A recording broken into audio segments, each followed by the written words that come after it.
ఓటేసిన నాయన నువ్వు ఉండాలే బాగుంటది అనుకున్నాం కానీ ఇంత అన్యాయమో నాయన. నా కొడుకు తప్పు కాదు, మీరు ఉండొచ్చు కానీ టైం ఇవ్వండి. ఓనర్ది తప్ప, నా కొడుకు రూపాయి పెట్టింది నా కొడుకు తప్ప. నీది న్యాయమా చెప్పు.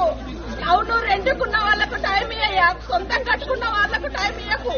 రెంట్కున్నాం కదా మేము, మాకేం తెలుసు ఇది దీంట్లో ఉంది అని మాకేం తెలుసు. అమాయకుడు నా కొడుకు రూపాయి కష్టపడ్డాడు. నా కోడలు ప్రెగ్నెంట్ ఉంది.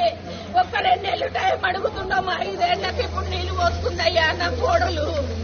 నీ కొడుకు తెలుసు అన్న వంశం అంటే ఏంటి అనేది, పిల్లలు అంటే ఏంటని. మేము ఎంత కష్టపడ సార్ నాకు ఎలాంటి ఇన్ఫర్మేషన్ ఇవ్వలేదు, నాకు ఏమి ఇవ్వలేదు సార్. నాకు ఇన్ఫర్మేషన్ ఇచ్చింది ఏంటంటే నేను గవర్నమెంట్కు వ్యతిరేకం కాదు సార్. మా వైఫ్ ప్రెగ్నెంట్ ఉంది సార్. తను 7 months, నాకు 4 years తర్వాత నాకు మొట్టమొదటిసారి ప్రెగ్నెంట్ అవకాశం వచ్చింది సార్. ఎన్ని డాక్టర్లకు తిరుగుతూ నేను వచ్చానో నాకు తెలుసు. లక్షలు ఖర్చు పెట్టి నేను ఇది పెట్టాను సార్. ఇది పెట్టి కూడా రీసెంట్గా పెట్టాను. నేను ఏదో 5 years 6 years కూడా కాలేదు.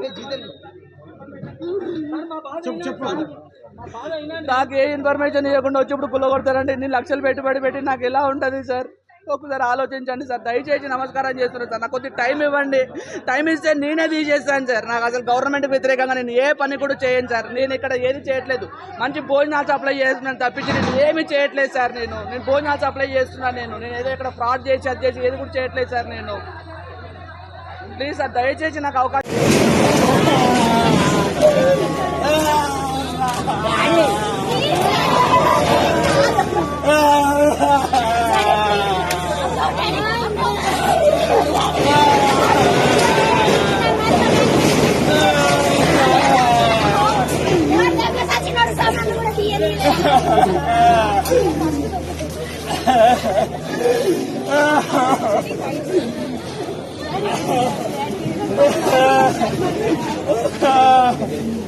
Ah!